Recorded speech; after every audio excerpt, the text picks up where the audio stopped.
किसान साथियों नमस्कार। हम लोग देख रहे हैं द टॉप ज्ञान सारथी और मैं हूं अमित। आप लोग देख रहे हैं कि जो हमारे धान की फसल है, धान की फसल में कुछ विसंगतियां पाई जा रही हैं, कुछ रोग हैं, कुछ कीट हैं, उनके विषय में हम लोग बात करते हैं। किसान साथियों सबसे पहले आप लोग देखते हैं कि हमारी जो धान की बालियाँ निकल रही हैं, ये बालियाँ हमारी इस तरीके से सफ़ेद होती हुई जा रही हैं। इनमें जो ये दाने हैं, इनमें रस नहीं है, ये दाने हमारे ख़राब हो चुके हैं। ऐसे कर करके इस तरफ भी हमारे दाने ख़राब हो चुके हैं। किसान साथियों ये जो दाने हैं, ये जब हमारे दाने ख़राब हो जाएंगे तो हमें इनसे उत्पादन नहीं मिलेगा, और ये जितना जितना समय बढ़ता जाएगा उतना उतना रोग बढ़ता जाएगा, ये कीट बढ़ता जाएगा, ये हमारे धान की फसल को काफ़ी नुकसान करेगा। तो आप लोग देख रहे हैं कितना ज़्यादा नुकसान कर चुका है ये।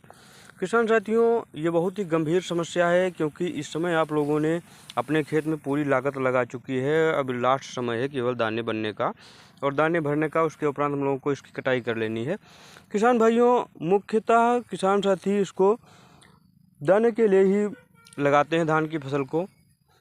तो किसान साथियों इस समय हमारे खेत में दाने बने भी हैं, उनसे हमको दाने नहीं प्राप्त हो पा रहे हैं, तो ये हमारी बहुत सी छोटी लापरवाही के कारण हो जाता है, क्योंकि बहुत से किसान साथी उसको देखते भी हैं, उसके बाद भी नज़रअंदाज कर देते हैं।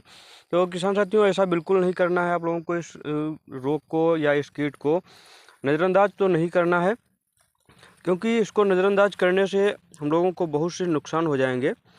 किसान भाइयों आप लोग ध्यान दें कि जब भी हमारे खेत में इस तरीके से हम लोगों को दाने दिखाई पड़ने लगें, या फिर मान के चलो हमारे खेत में जब भी दाने निकल आते हैं, पूरी तरीके से बालियाँ निकल जाती हैं, उस समय ये कीट लगने की संभावना काफ़ी ज़्यादा बढ़ जाती है।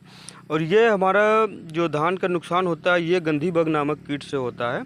इसके शरीर के आकार पर जो पहचान होती है, इसके शरीर के आकार पर एक तिकोना आकार का ट्रायंगल सा बना होता है, ये इसकी मुख्यतः पहचान होती है। और ये अपने शरीर से एक विशेष प्रकार की गंध छोड़ता है, जिस कारण इसका नाम गंधी बग होता है। किसान साथियों इसकी रोकथाम के लिए आप लोग थाइमिथाक्सम 25% इसको आप लोग रखेंगे 1 ग्राम पर लीटर के हिसाब से, या फिर आप लोग क्लोरोपाइरीफास 20% को रखेंगे आप लोग 2 ml पर लीटर पानी के हिसाब से, या फिर आप लोगों को लेनी है इमिडाक्लोप्रिड, उसको लेना है 1 ml पर लीटर के हिसाब से दवा को, और इसको सुबह के मौसम में ही छिड़काव कर देना है अपने खेत पे। छिड़काव करते समय किसान साथियों तेज़ धूप ना हो, तेज़ हवाएं ना चलती हों, इस समय आप लोगों को छिड़काव करना है। किसान साथियों यदि हम लोग इसमें छिड़काव नहीं करते हैं तो इस तरीके से जो हमारे दाने नुकसान हो रहे हैं, ये पूरी तरीके से पूरी बाली नुकसान कर देते हैं, जिससे हमारे खेत में जो उत्पादन है ये काफ़ी घट जाता है। हम लोग इस चीज़ को बहुत ही हल्के में ले रहे होते हैं, ये हमें काफ़ी ज़्यादा नुकसान दे जाता है।